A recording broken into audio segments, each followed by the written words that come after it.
What's up, guys? This is Reluctant Gamer here for gameplay and tutorials, and today we're playing The Long Dark. If you don't know what The Long Dark is a survival game in which you have to survive the hostile Canadian winter. After a superstorm and your plane is knocked out of the sky, you have to engage in a brutal fight for survival against the elements. Now, this game isn't for everyone.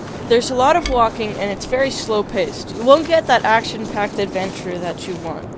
But if you like walking through the wilderness, freezing your butt off, and starving half the time, then it's the game for you. Now, I've played this whole story mode a long time ago, and I really enjoyed it. It was like a really stark contrast between the shooters that I play and, just this peaceful survival game. And it really provides all the aspects of survival that I want.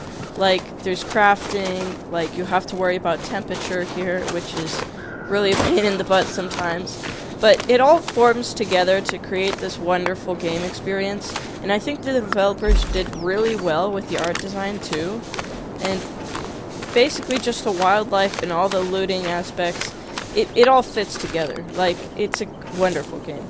But as I said before, it's not really for everyone. Like, I could see a lot of my friends not liking it and kind of just like playing it once and then forgetting about it, and spending $30 on a wonderful game and not liking it is really a crime. So make sure that you know what you're getting into before buying this game. So what I'm doing right here is harvesting old man's beard lichen, and it grows on dead trees and such, and you can grind it up using a workbench to make a makeshift antiseptic for any wounds you might acquire in the wilderness. And healing is a really big part of this game. Wildlife attacks you, falls are like fatal, any more than 3 feet, and you won't be forgiven by this game. It really hurts to acquire any injuries. They slow you down, they decrease the amount of loot that you can carry at one time. So like, healing is a really big part, and health consumables are really hard to find, so basically you loot everything and you just use what you can. So this is a workbench right here, and what I'm doing right now is surveying the local area, so you can make a map over time. That's a hacksaw. It can chop down furniture and such, and so you can harvest the furniture. And hacksaws are really rare, so I was wondering why I found it so early on, but I mean, I'm not complaining, it's a hacksaw. So pry bar, gloves. Another thing about this game is there's frostbite, so any limbs that you have uncovered by clothing can acquire frostbite, and frostbite is a pain in the butt as well.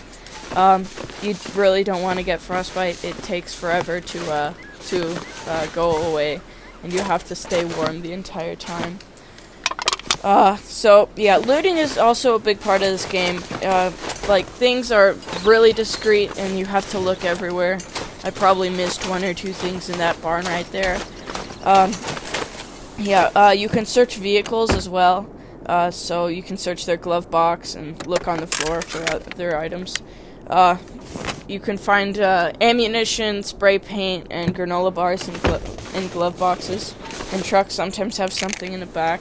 This is a mountaineering rope. You can it basically doesn't really have any uses, but you can tie it to a mountain face and climb down that instead of falling down, which is not very good for your health. This is rose hips. You can grind those up and make tea, which helps with healing. Yeah, basically everything is lootable in this game. It's really amazing. Like, it must have taken a really long time to make this, because they have it like engineered so well. Yeah, and you always want to loot around a house before going in. Yeah. So but this particular house is locked, as it's really relevant to some stuff that you find in there. So I'll have to find the key in another area. So I've looted this area, and there's a town that I know about that's up that road. So I want to start making my way there. But as you can see, my temperature is about half, and it's going down very quickly. So I'm gonna start a fire. So yeah, to start a fire, you need a tinder, starting, and fuel. You only need tinder and starting for the beginning part, but you'll need fuel to sustain it. The more fuel you add, the hotter the fire will get, and the faster it will warm you up. And if you don't add too much fuel, then it'll burn out really quickly. So fires are kind of high maintenance, and you'll want to sustain them for a long time. So yeah, I'm just kind of warming up here, adding some fuel. But yeah, so you always want to keep warm. This hasn't even like really improved my temperature level. It's just decreased the amount of that it's gone down, which is slightly disconcerting, which means it's really cold outside, because normally fire like just shoots up your temperature really fast. So I've decided that I really need to make it to the town, which is also called Milton. So I just decided to bolt it and help my make there without getting hypothermia. So yeah, your character isn't very agile. He can only run for he can only run slowly for a short amount of time. The sprint button, instead of pressing LS down or RS down, is RB, and they did this because if it was RS that you click down to sprint, then you'd be doing it all the time, and sprint is a valuable resource in this game. Yeah, so you can see the edges of the first houses coming into view, so that gave me some hope. So yeah, I'm also playing this on hard difficulty, so that means that blizzards and other harsh weather attacks very frequently. The basics, like, any mode in this game is hard. You have to pay attention to all your stats. You have to pay attention to the wildlife around you. You have to make sure that there's a source of heat nearby. You have to make sure that you have enough food and enough water. It really is a difficult game.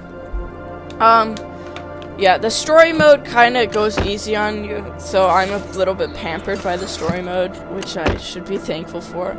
But yeah, so I'm searching the vehicle right now. There wasn't anything in it.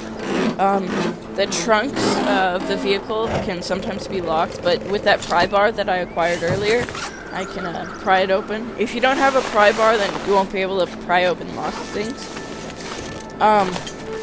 So Milton Water Tower. It's a town of Milton that I'm in right now. The story calls it Mountain Town, but I think it's just kind of a play on words to call it Milton. So yeah, I'm searching these vehicles here. Vehicles often have pretty useful stuff. Spray paint. Spray paint is used for documenting things like if you've looted an area, then you can spray outside a looted sign. And once you're in late game, you forget what you've looted, and like it's really a waste of time to just go into buildings that you've already seen and looked around. Yeah, so once you're in late game in this the Long Dark, you're kind of gonna have a base of operations. Like, you don't have to, but it's recommended. So this is kind of the center house of Milton right now. It played a big role in the story mode as well. There's a person here in the story mode. Her name was Grey Mother, and she kind of helped you out, and you helped her out. You stocked wood for her, brought her food. Yeah, so this house really plays a significant role in the Long Dark. So there's another pry bar. I didn't really need that. So I decided to put down some markers of supplies, because pry bars are useful objects, and in case the one pry bar that I already do have breaks, then I'll want to come back here and grab that. So Yeah, you can see me spray that down. It may not be the best graphics. So I'm gonna cut the video here. Nice seeing you guys. I'll probably upload again soon. Sorry about the upload schedule, and I'll see you guys later.